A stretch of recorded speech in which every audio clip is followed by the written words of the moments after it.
Já deu?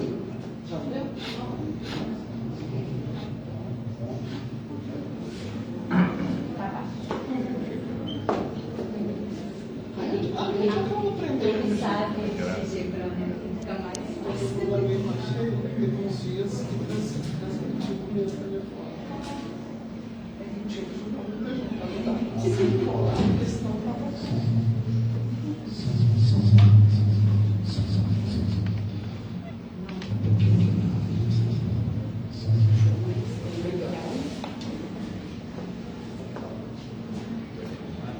Meus irmãos, boa noite a todos.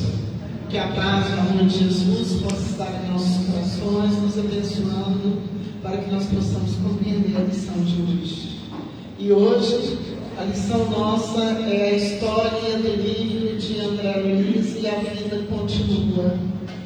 É uma história que vai envolver a família, que vai nos ajudar então a compreender por que nós estamos com tais e tais pessoas na nossa família. Por que foi feito o nosso planejamento reencarnatório? A gente não se lembra quando, mas quando a gente observa as lutas que a gente tem hoje, basta a gente procurar olhar com olhos de ver, com um coração que procura entender, que a gente vai entendendo um pouco do nosso planejamento reencarnatório, um pouco da razão das nossas provas. Esse livro vai falar um pouco sobre isso. As personagens centrais desse livro são Ernesto Fantini e Evelina Serpa. Eles se conheceram em uma praça perto de um hospital onde eles fariam uma cirurgia muito séria. Eles tinham, então, um tumor na suprarrenal. E o que é essa suprarrenal? Essa suprarrenal são glândulas pequenas, componentes do sistema endócrino. Eu não entendo nada de medicina, não. Eu procurei no dicionário, tá, meus irmãos? E elas estão localizadas acima de cada rim, na parte anterior. Então, eles tinham um problema de saúde, os dois, o mesmo problema, muito sério, nessa suprarrenal, e um tumor. E eles precisaram fazer a cirurgia. É claro que a pessoa, quando ela percebe o seu estado de saúde, quando vê que é grave, qualquer que seja a sua idade, qualquer que seja a sua religião, ela começa então a questionar os problemas que constituem então o grande enigma da nossa vida, Os problemas que envolvem a morte, a sobrevivência do espírito além da morte. Evelina era católica, ela vai questionar a questão do céu, do inferno. Ela vai questionar se realmente, depois da morte, ela encontraria os seus entes queridos que a precederam na grande viagem. Ela havia perdido o pai aos 2 anos de idade. Depois perdeu o filho, numa gestação interrompida, que nós vamos ver daqui mais um pouquinho, Então ela tinha essas dúvidas, se ela realmente iria encontrar esses entes queridos. O Ernesto Fantini, ele tem então um pouco mais de compreensão sobre esses temas da vida e da morte, que, na verdade, dizem respeito a todos nós pensamos nisso. Por mais que a gente estude espiritismo, por mais que a gente estude as obras, quando a gente, por exemplo, que está na mediunidade, vê que é raríssimo um de nós chegar no plano espiritual e falar assim, não, fulano chegou e não teve problema nenhum. Todos temos as nossas questões para resolver. As questões mais simples, as mais graves, as medianas, as gravíssimas, todos temos de umas ou de outra, Não tenhamos dúvida disso. E a encarnação, a vida no corpo físico, meus irmãos, então, a grande oportunidade concedida por Deus, nosso Criador e Pai, para que nós possamos estar resolvendo estas questões, enquanto nós estamos de posse do corpo físico, mas de que forma e de que maneira? Através da maneira como nós vivemos, como nós resolvemos essas grandes questões, através da maneira como nós resolvemos os pequenos problemas, as pequenas dúvidas. Que conhecimento a gente tem da lei de Deus? Como é que a gente utiliza esse conhecimento na nossa vida? Que lugar tem a lei divina na nossa vida, nos nossos planos, nos nossos atos? Tudo isso influencia a nossa vida espiritual, a nossa felicidade do ponto de vista eterno, o nosso equilíbrio moral, emocional. Tudo está ligado com os grandes enigmas da vida, e como Allan Kardec nos ensina na introdução ao Livro dos Espíritos, em algumas passagens do Evangelho segundo o Espiritismo, né? O Espiritismo, com a revelação da existência dos espíritos, da existência do mundo espiritual, comprovando a relação existente entre nós e os espíritos, entre os espíritos e nós, independente da religião que professamos, né?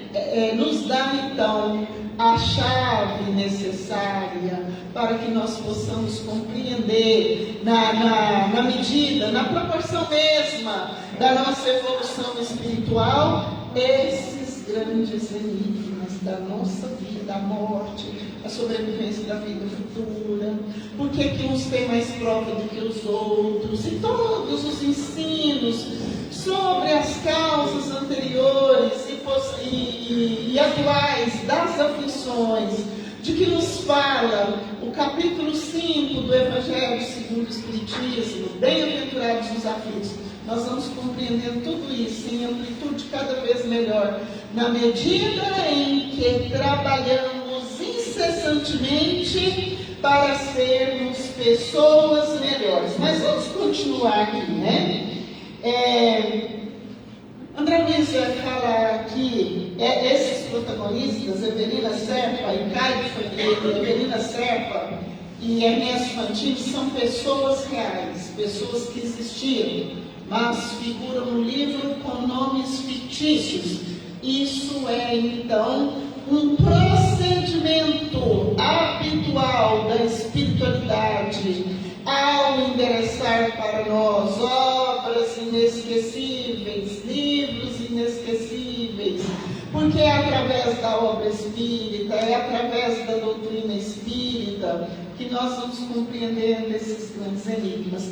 Quanto mais a gente compreende, quanto mais a gente se dedica a estudar, a conhecer, a desenvolver o raciocínio, mais felizes, mais harmonizados nós nos vemos, mais força nós temos para resolver as grandes questões da nossa vida.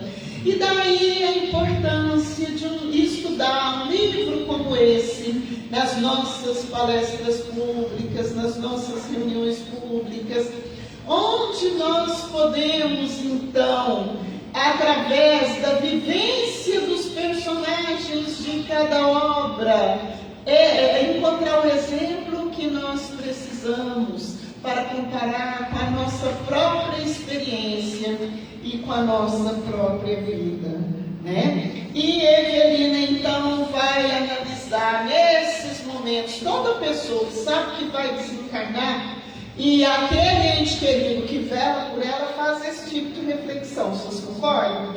Quem já cuidou de ente querido, quem já acompanhou o desencarne de ente querido, a gente faz essas reflexões também, né? Porque é assim, como é que eu falo?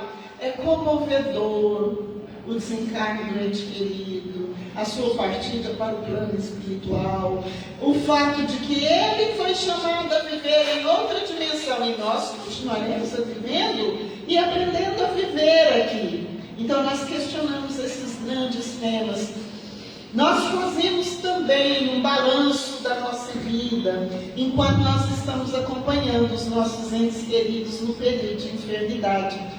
E é uma reflexão onde a gente percebe que vida e morte caminham juntas. A vida é uma só. A morte, digamos assim, no nosso mineirês aqui, é apenas uma mudança. A gente passa desse andar aqui para o andar de cima.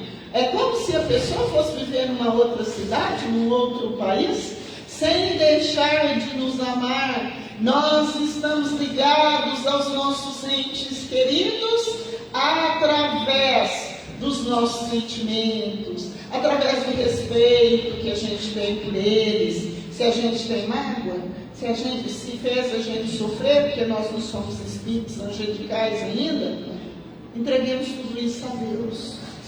Precisamos praticar o perdão, a tolerância, tudo isso é lição permanente de vida. E nesses exames, Evelina vai então analisar os 6 anos de casamento que ela viveu com o advogado Caio Serpa e a felicidade que ela viveu nos primeiros tempos de casamento, a gravidez carinhosamente esperada e desejada, e com a chegada da gravidez logo veio a decepção. Evelina tinha uma saúde frágil, a gravidez teve que ser interrompida, e ela vai sofrer então o aborto terapêutico, né, que é o único caso que a lei divina autoriza o aborto. É quando o procedimento da gravidez vai afetar e colocar em risco a vida da mãe. Tem uma pergunta no livro dos Espíritos que vai explicar sobre isso. Então, a Evelina sofreu o aborto terapêutico, mas isso causa sofrimento ainda assim para a mulher, para a mãe, para o pai, decepção, tristeza. Eu uma vez conheci uma senhora que está ainda entre nós, criou muitos filhos. Ela disse que teve 2 abortos espontâneos e ela nunca esqueceu dessas crianças, né? Um acontecimento natural que foi para ela de um grande sofrimento, porque não há caso. Em caso de aborto terapêutico é prova, tanto para o reencarnante quanto para os pais, né? E a partir desse aborto terapêutico, em que a saúde de Evelina vai ficando cada vez mais frágil, o advogado Caio Serpa, famoso, habilidoso nos negócios, ambicioso, negócio feio, complicado, o espírito se desvencilhar. Aí o que acontece? Ele foi compreendendo que o casamento não daria a ele a felicidade necessária e passou facilmente para o adultério, né? Com uma jovem solteira, né? E em virtude disso, Evelina ficou sabendo, e tudo isso agravava o seu estado de saúde e comprometia o marido espiritualmente, porque mesmo quem não casou na igreja, quando casa, se casou só no civil, só no cartório, ou se vai viver junto sem casar, diante de Deus compromisso existe. E aquela sentença do ser fiel na saúde, na doença, na pobreza, na riqueza, né? Que lá existe, é real. Quem não é fiel ao casamento, ao compromisso afetivo, terá que viver uma experiência para que, através da dor que provocou no seu próximo, aprenda a viver com mais fidelidade a si mesmo, com mais fidelidade à lei divina, né? Então, chegar naquele estado grave, somente uma cirurgia arriscada, né, poderia recuperar a vida de Evelina. E ela, pensando na situação, na dificuldade para viver com o marido, ela pensava: será que vale a pena? Está certo eu passar por uma cirurgia tão arriscada, né? E ela questiona tudo isso. E nas conversas com o Ernesto, nessa tarde que eles conheceram perto do hospital, ela não custava suportar ele falar com tanta naturalidade dessa cirurgia, porque ele tinha plena consciência que ia fazer também uma cirurgia muito arriscada e que poderia fazer a grande viagem se transportar da situação de encarnado para a situação no mundo espiritual. E Evelina, então, se refere às suas crises sobre a doença como crises frequentes e feias, né? E Ernesto, ele tinha mais conhecimento da vida espiritual do que Evelina. Ele era espiritualista. Mas o que é isso? Espiritualista é aquela pessoa que acredita na vida após a morte, né? Ele acreditava, ele tinha alguns conhecimentos, mas não seguia bem uma religião, não. Ele se considerava, então, um procurador da verdade, um livre atirador no campo das ideias. E ele pensava, então, nos males que sofremos nesta vida e naqueles que praticamos.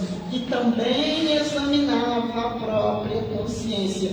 E é assim que, quando a gente estuda mais um pouquinho, não é o assunto do momento, que a doença, a permanência, a enfermidade que precede o desencarne, ela tem um efeito benéfico para o espírito, porque dá a ele a condição de fazer essa reflexão. Ah, mas se foi em coma, o corpo ficou em coma, o espírito não. O espírito fica na sua plenitude, no plano espiritual, né? Onde tem gente que pensou, que fez e que falou a mesma coisa que o espírito. O que viveu bem fica nas zonas espirituais, felizes, bem assistido. O que viveu mal já fica em sofrimento, assediado pelos sofredores. Então, diante daquele que vai desencarnar, oração, paciência e fraternidade.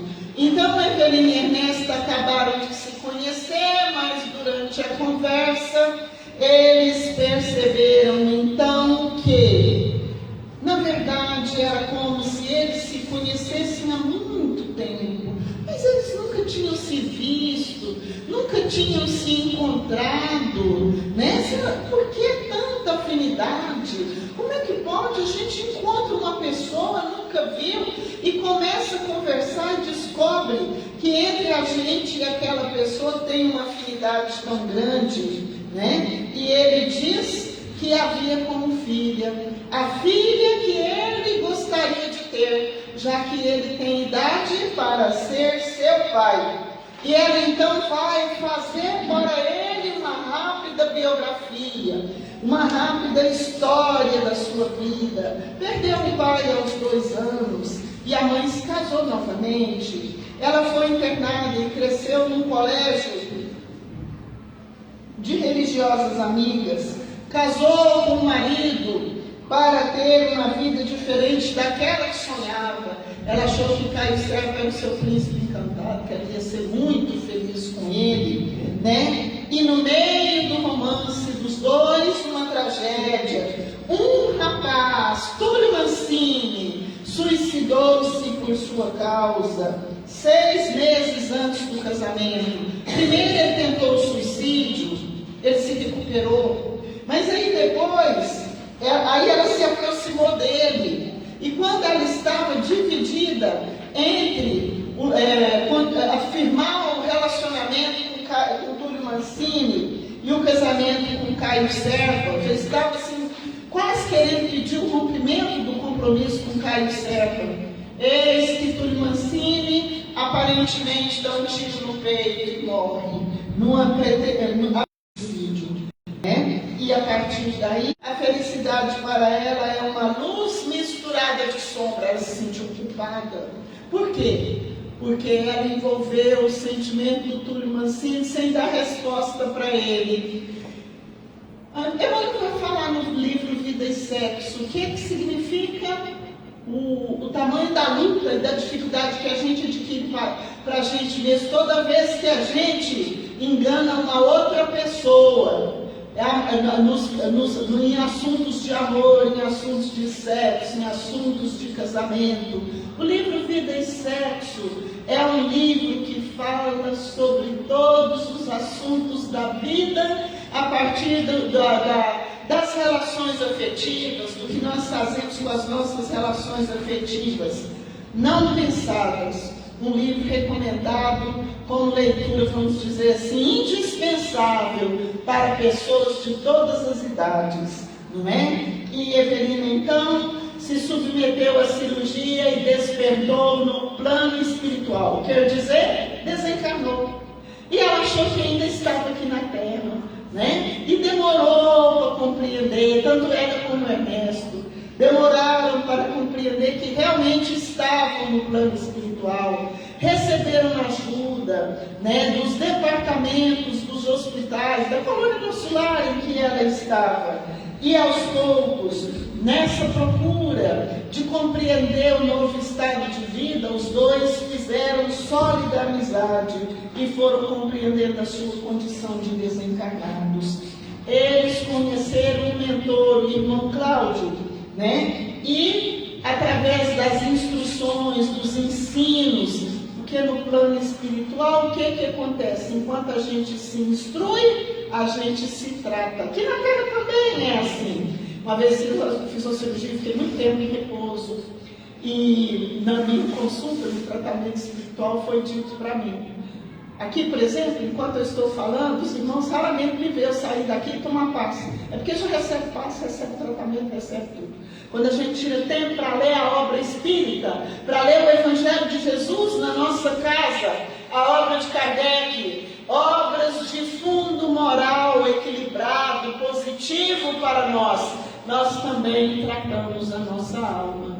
E enquanto Ernesto e Evelina procuravam se esclarecer, eles se tratavam e iam se preparando para trabalhar, né, com a ajuda desse mentor. E assim eles examinaram suas próprias vidas, suas falhas, suas imperfeições, quedas morais e problemas conscienciais a serem resolvidos. Fala demais. Num estudo como esse, às vezes você chega em casa e fala assim, mas tem esse tal assunto que ela não falou. É porque não dá tempo. Isso aqui é para fazer todo mundo ficar com vontade de ler esse livro. Cheguei em casa e falei assim, eu preciso ler esse livro, que eu preciso de ver o que foi falado na palestra e o que não foi. É assim que a gente aprofunda, é assim que a gente vai aprendendo. Eu já li esse livro há muito tempo, e um pouco antes do filme sair, eu fiz um punhado de palestra aqui, não. Eu fiz um punhado de palestra com esse tema. E hoje eu terminei de ler agora o capítulo, eu não cheguei nem na metade ainda. Eu terminei de estudar o capítulo da Ernesto Fantini. E lá fala uma questão tão interessante sobre a questão da culpa, a questão da consciência. E o que a culpa acarreta para nós, enquanto a gente não se liberta do estado de culpa, que eu pensei, meu Deus, tem muito tempo que eu li, realmente. Mas eu não tinha prestado atenção nisso. Cada vez que a gente lê, a gente aprende mais.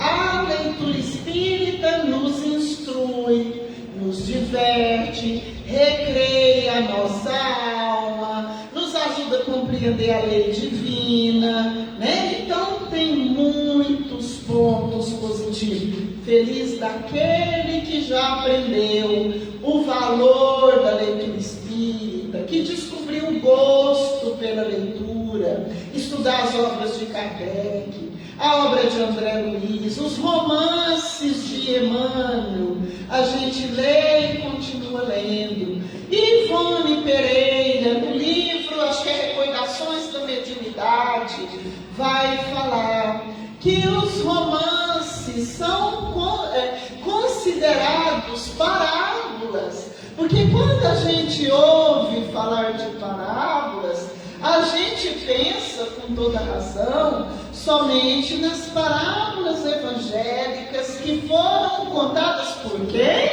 Por Jesus.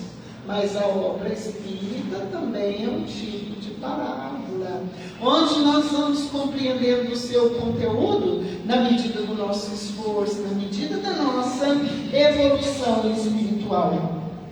E Ernesto também vai fazer a sua rápida biografia aqui. A vida familiar dele eu não vou falar aqui não, que não vai dar tempo.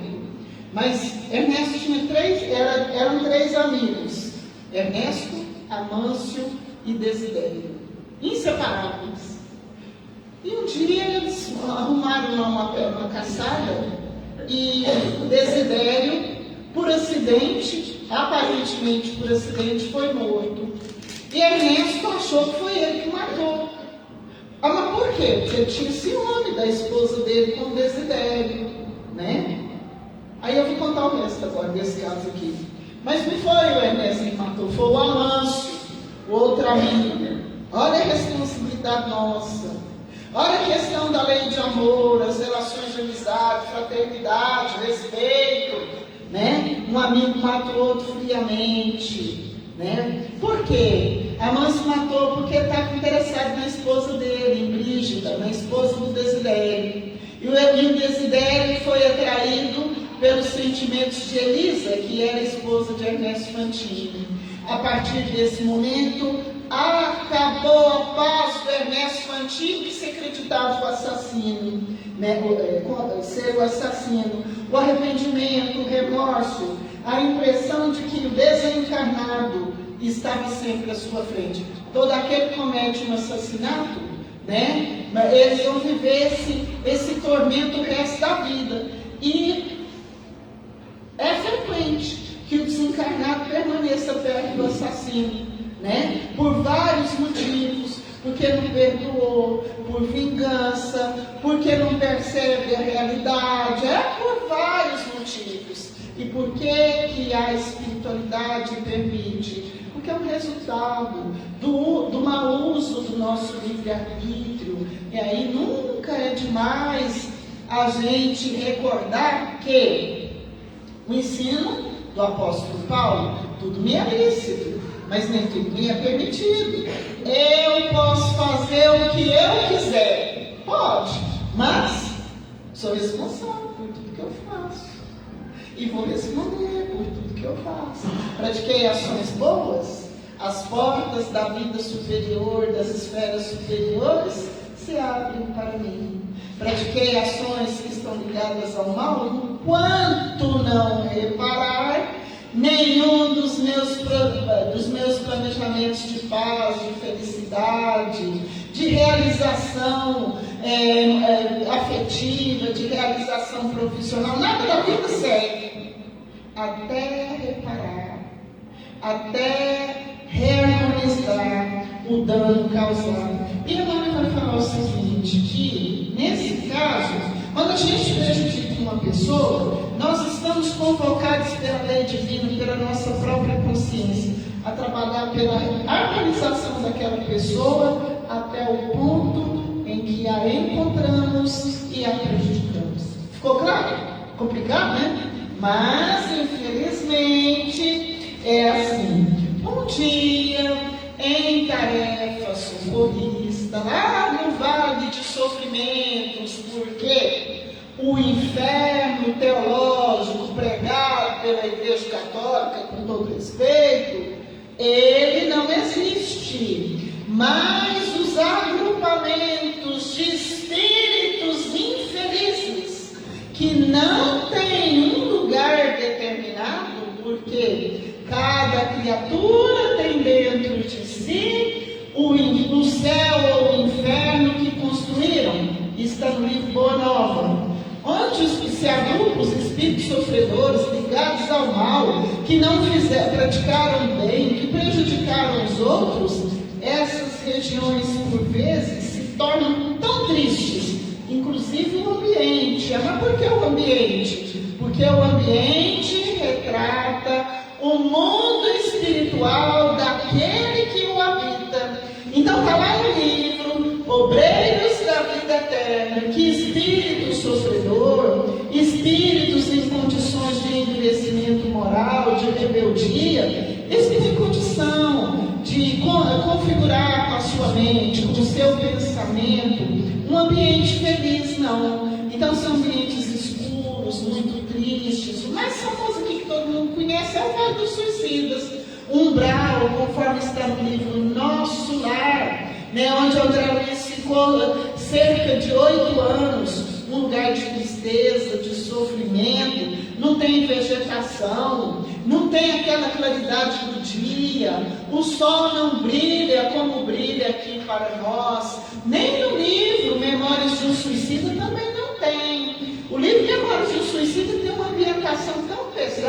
pessoa, quando vai ler o livro, ela deve ler pouquíssimas páginas por dia.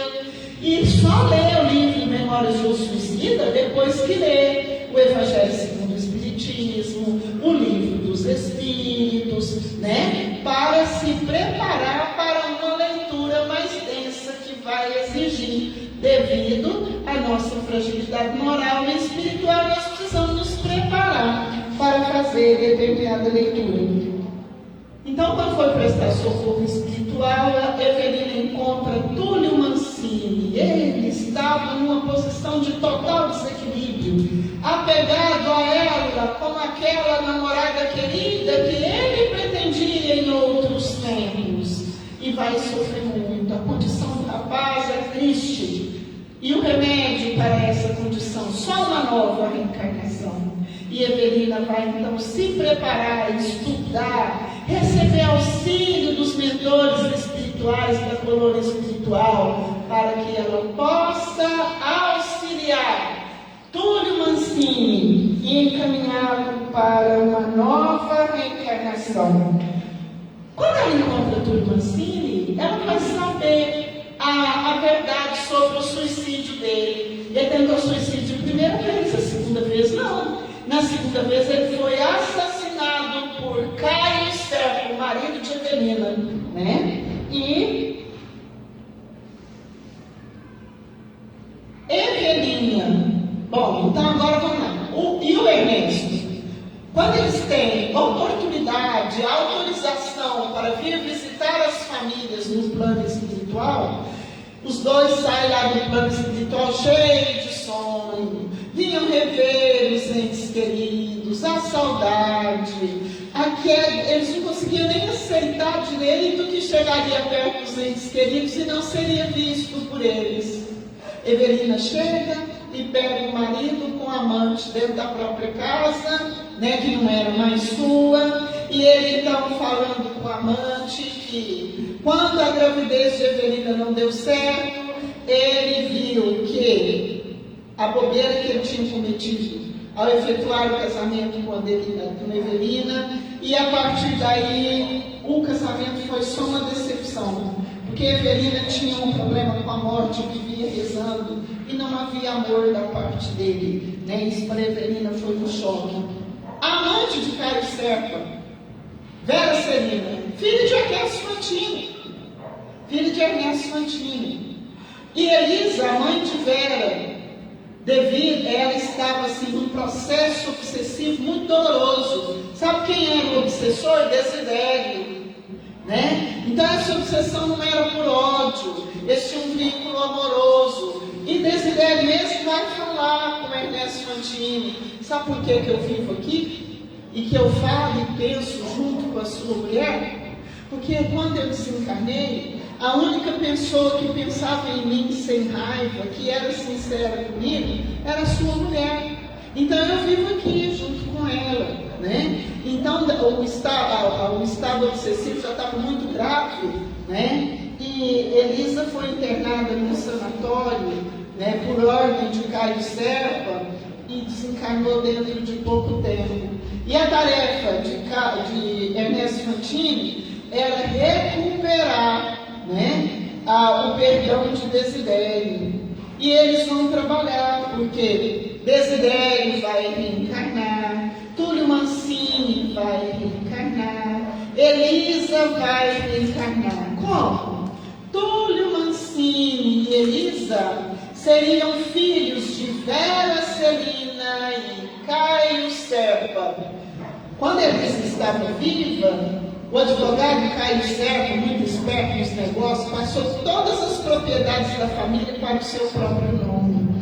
Com a reencarnação de Elisa, como filha dele, devido às leis de herança, ele devolveria a ela todo o patrimônio que foi roubado.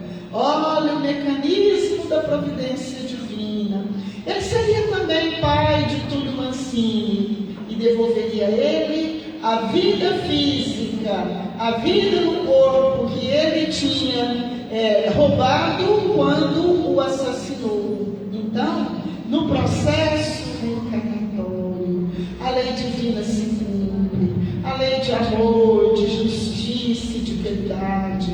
E como nós somos devedores uns dos outros, para a gente triunfar na vida familiar, para a gente triunfar na vida familiar, a gente tem que ter amor, paciência, tolerância, aguentar muito desaforo, dar muito desconto, procurar compreender. Um amigo meu que está entre nós, uma vez eu falando para desses descontos, ela falando, mas não é qualquer desconto não, tem que dar verdadeiras liquidação.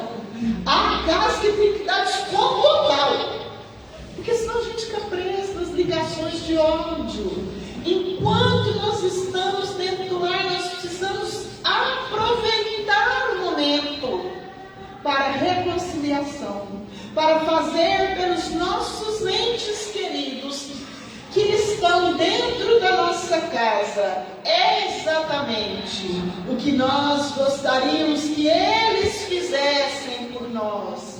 Que a gente perdoa, que a gente quer ser perdoado, que a gente trate bem o ente querido, que a gente quer ser bem tratado, que a gente distribua amor, paciência, perdão, as virtudes cristãs no convívio uns com os outros. Se a gente não procede assim, ninguém conquista a felicidade. O planeta não evolui, porque para o planeta evoluir, é preciso que as relações familiares se modifiquem. É preciso que a gente perceba que não estamos dentro do lar por acaso. Dentro do lar nós estamos fazendo curso de evolução espiritual, curso de paciência. Emmanuel fala no livro Vida e Sexo também, que eu li há muitos anos. E ele fala o seguinte, que nós na escola, nós aprendemos português, matemática, física, química e etc. São as matérias da escola. Aí as matérias da vida eterna, amor, perdão, paciência, tolerância, né? É isso que a gente aprende, fraternidade, são essas matérias, é isso que a gente tem que estudar no convívio uns com os outros, né? E então, com esse trabalho, né, Evelina e Ernesto têm no plano espiritual um plano de trabalho de mais de 30 anos de duração, né? Então vamos recordar aqui como é que fica essa questão. Eles seriam então os guias espirituais desses projetos reencarnatórios. Eu vou explicar mais um pouquinho aqui sobre isso e quero dizer para os nossos queridos irmãos que nós estamos muito longe de compreender toda a estrutura de vinculação entre os espíritos no campo da evolução, no campo da estrutura familiar, onde tudo visa a fraternidade. Fraternidade significa o quê? Amor universal. A fraternidade, o amor, a evolução uns com os outros. Além de ter os guias espirituais desse projeto, cada um tem o quê? O seu anjo de guarda. E a gente, graças a Deus, ainda temos espíritos protetores, os espíritos que são simpáticos a nós, os familiares queridos que desencarnam e chegam ao plano espiritual e estão em condição de nos ajudar, e muitas vezes, para obter essa permissão, para ajudar os entes queridos que ainda se encontram na Terra, eles trabalham de forma incessante na vida espiritual, até para trabalhar, para ajudar, até para ser útil. É preciso ter merecimento diante da misericórdia infinita do Pai. Então, Túlio, Caio Serpa se casaria com Vera, ajudado por Evelina. Vera amava Caio Serpa, e os dois teriam pai de Túlio Mancini e Elisa. E tudo foi preparado no plano espiritual. Por quê? E Desidério, quem seriam os pais dele? Amâncio e Brígida já eram idosos. E Amâncio, embora fosse um criminoso, ele tinha grandes créditos espirituais. Era um verdadeiro pai para os seus empregados. Um homem de sentimento bom, ainda tinha prova, mas já tinha toda essa condição espiritual. Então, uma família muito pobre, em condições muito dolorosas, daria a vida física a Desidério. E Amâncio e Brígida, socorrendo essa família, adotariam um menino pequeno, para serem então seus pais adotivos. E Desidério vai reencarnar para ser assim o xodó de Amâncio e Brígida. E futuramente seria então, foi então preparado um encontro futuro das duas famílias, para que Desidério e Elisa, reencarnados, pudessem se casar e realizar o seu sonho de amor. Então, com essa história, o que a gente percebe? A oportunidade da reencarnação, a lei de Deus, que vai então se concretizando dentro da própria vida no lar, através da vivência da família. Nós vamos compreendendo então, através da leitura dessa obra, e a vida continua de André Luiz, a finalidade da reencarnação. Mas qual que é a finalidade da reencarnação mesmo? Evolução e aprimoramento moral e individual. É o indivíduo reformado que trabalha pela evolução do planeta. É o indivíduo reformado, é o indivíduo evoluído, moralmente, equilibrado, que vai então equilibrar a sociedade.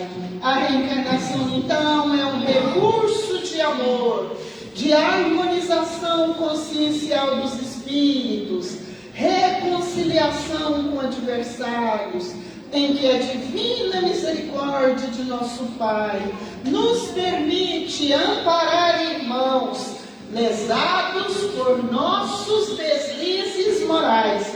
E se mais de 90% dos casos, esmagadora maioria dos casos, porque nós temos também, felizmente, aqueles espíritos evoluídos, abnegados, que vêm então de esferas evoluídas, das esferas felizes, em vidas verdadeiramente sacrificiais dentro do lar, para socorrer a família. Assim é o caso da mãe de André Luiz, no livro Nosso Lar. A reencarnação, então, é um instrumento de progresso espiritual. Oportunidade concedida por Deus para solução de nossas quedas morais por meio do trabalho do bem, trabalho de amparo à família, trabalho para criar e orientar os filhos, trabalho para conviver uns com os outros entre as quatro paredes do lar. Só aí dá para todos nós pensarmos na necessidade da gente ver no sacrifício que a vida familiar nos exige para manter a família, preservar a família, preservar a existência do lar, Por que é tão necessário? Porque nós somos espíritos eternos. A família é uma condição, é uma concessão divina no plano do amor, idealizado por Deus, nosso Criador e Pai. Então, a nossa luta para amparar e orientar os nossos familiares, procedendo com eles exatamente como nós gostaríamos que eles procedessem para conosco, concretizando assim a recomendação de Jesus: amai-vos uns aos outros, como eu vos tenho amado. Nós agradecemos os mentores da nossa casa,